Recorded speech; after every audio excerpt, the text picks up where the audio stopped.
Assalamualaikum warahmatullahi wabarakatuh. Perkenalkan, nama saya Reja Rizwani Mauladi Syanfari dengan NPM 213507520 dari kelas B.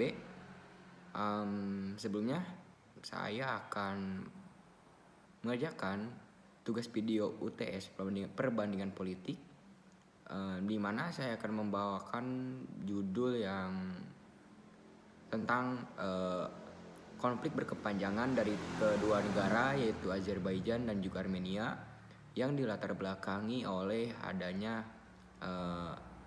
perbedaan etnis dan juga balas dendam dari kedua negara tersebut. Konflik berkepanjangan Azerbaijan dan Armenia. Azerbaijan dan Armenia merupakan dua negara yang saling berdekatan.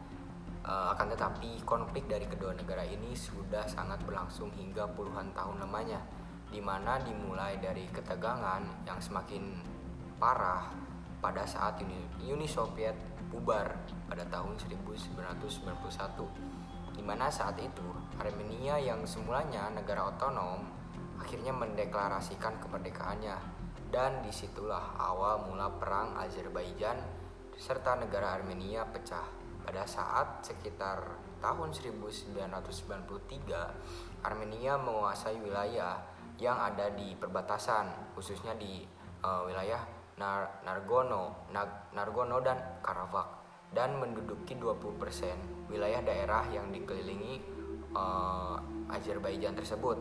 Inilah yang menjadi perselisihan utama dari kedua negara tersebut, di mana terjadi perebutan wilayah Nagorno dan Karabakh yang berada di perbatasan kedua negara tersebut.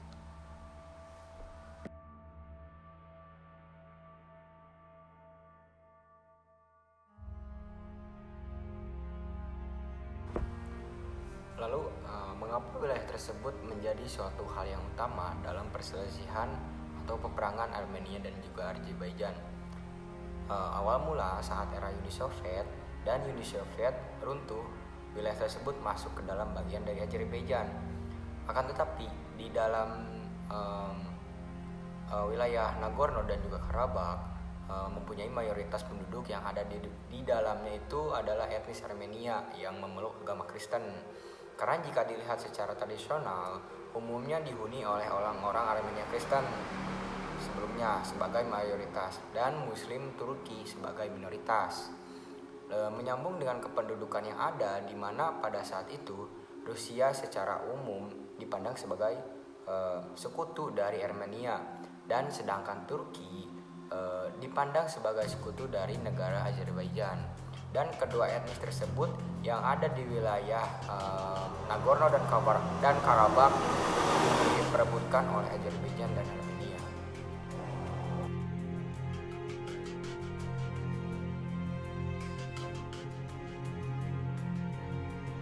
Lalu jika kita melihat dari segi lensa sejarah, sebagian besar etnis Armenia terus mengingat tragedi genosida yang dilakukan oleh Turki saat Kekaisaran Ottoman pada Perang Dunia Pertama, karena mereka beranggapan bahwa suatu saat negara Azerbaijan dapat melakukan hal yang sama terhadap Armenia, karena Azerbaijan Azerbaijan bersekutu dengan Turki. Lalu apalagi di dalam wilayah Nagorno dan Karabakh yang sebagian besar atau sebagai mayoritas di dalamnya dihuni oleh etnis Kristen Armenia. Akan tetapi tidak hanya negara Armenia dan juga masyarakat Armenia yang memiliki dendam pribadi dan juga ketakutan. Azerbaijan pun sama, memegang teguh penuh memori mereka terhadap tragedi pembantaian yang dilakukan oleh Armenia, khususnya di kota Khojaly pada tahun 1992. Karena pada saat itu pasukan Armenia mencoba melakukan pembersihan etnis Azerbaijan, di mana peristiwa itu terjadi di wilayah sekitaran Nagorno dan Karabakh yang membuat ratusan hingga ribuan orang dibantai oleh Armenia. Maka kedua alasan dari masing-masing negara inilah yang menjadi indikator utama atau indikator terkuat untuk mengedepankan konfrontasi ketimbang perdamaian. Lalu hingga pada tahun 1994 terjadi gencatan senjata yang disepakati melalui penandatanganan protokol yang dinamai Bismarck atau Protokol Bismarck dengan bantuan mediasi dari negara Rusia, yang dimana saat itu Rusia pun baru pulih dari kekacauan internal akibat dari runtuhnya Uni Soviet pada tahun 1991. Akan tetapi gencatan senjata yang dicetuskan pada tahun 1994 hanya bertahan hingga tahun 2016, di mana saat itu Azerbaijan kembali mencoba melancarkan serangan militer ke wilayah yang sama di Nagorno dan Karabakh yang menjadikan pertempuran sangat sengit selama kurang lebih 1 minggu. Setelah itu Rusia pun serta OSCE kembali menandatangani gencatan senjata karena Rusia dirasa tidak adanya keberhasilan yang signifikan bagi kedua belah pihak, dari pihak Armenia maupun dari pihak Azerbaijan. Lagi dan lagi, pada tanggal 27 September 2020 kemarin, wilayah Nagorno dan Karabakh terjadi perang besar yang baru antara kedua belah negara yang saling memperebutkan wilayah perbatasan tersebut, di mana hampir seluruhnya pasukan Azerbaijan memasuki atau bergerak masuk ke dalam wilayah Karabakh. Dengan 6 minggu pertempuran yang terjadi, di mana Armenia saat itu dirasa kalah jumlah pasukan dan juga secara taktis mereka pun terus dipukul mundur oleh militer Azerbaijan, hingga Perdana Menteri Armenia pun menyerah dan menyerahkan 7 distrik di wilayah Nagorno dan Karabakh kepada negara Azerbaijan, dan juga menyepakati kembali gencatan senjata. Akan tetapi ada satu hal yang Armenia lakukan, tentunya satu sektor distrik diberikan oleh Azerbaijan kepada Armenia, seolah sebagai pengganti penyerahan 7 distrik tadi. Dan di sisi lain, tentang penyerahan ini malah menjadi suatu hal yang keliru bagi sebagian besar masyarakat Armenia, dan mereka menganggap sebuah pengkhianatan bagi bangsa mereka, dan bukan hanya oleh masyarakatnya saja dicap sebagai pengkhianat, akan tetapi oleh petinggi-petinggi militer mereka. Hingga untuk saat ini, perang dari kedua negara tersebut masih saja berlangsung,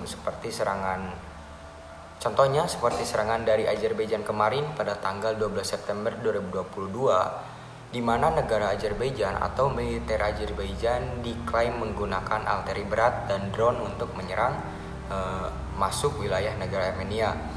Dan laporan yang ada bahwa tentara Armenia dinyatakan gugur, ada sekitar 50 orang lebih, dan juga ribuan orang mengungsi akibat dari serangan ini. Ini jelas sangat membuat kerugian yang cukup banyak bagi negara Armenia. Terlepas dari itu, pemerintah Armenia pun lalu meminta bantuan kepada negara sahabatnya, negara sekutunya dari dulu, yaitu Rusia, untuk bisa mendapatkan kestabilan situasi di sepanjang perbatasan kota Nagorno dan Karabakh. Akan tetapi disinilah Rusia menjadi bimbang, karena secara diplomatik Rusia pun mempunyai hubungan yang baik dengan negara Azerbaijan. Maka dari itu, saya dapat menyimpulkan bahwa peperangan yang terjadi selama bertahun-tahun antara tahun 1991 sampai sekarang antara negara Armenia dan Azerbaijan merupakan bukan hanya semata-mata hanya memperebutkan wilayah perbatasan saja, akan tetapi di dalamnya ada sebuah rasa dendam dari kedua belah pihak dengan peristiwa-peristiwa kelam yang terjadi seperti genosida dan juga pembantaian etnis di antara kedua negara, dan juga perang etnis khususnya yang terjadi di wilayah tersebut, yaitu di Nagorno dan Karabakh. Mungkin dicukupkan sekian penjelasan tentang konflik yang berlarut-larut dari negara Azerbaijan dan juga Armenia. Mohon maaf bila ada salah-salah kata. Wassalamualaikum warahmatullahi wabarakatuh.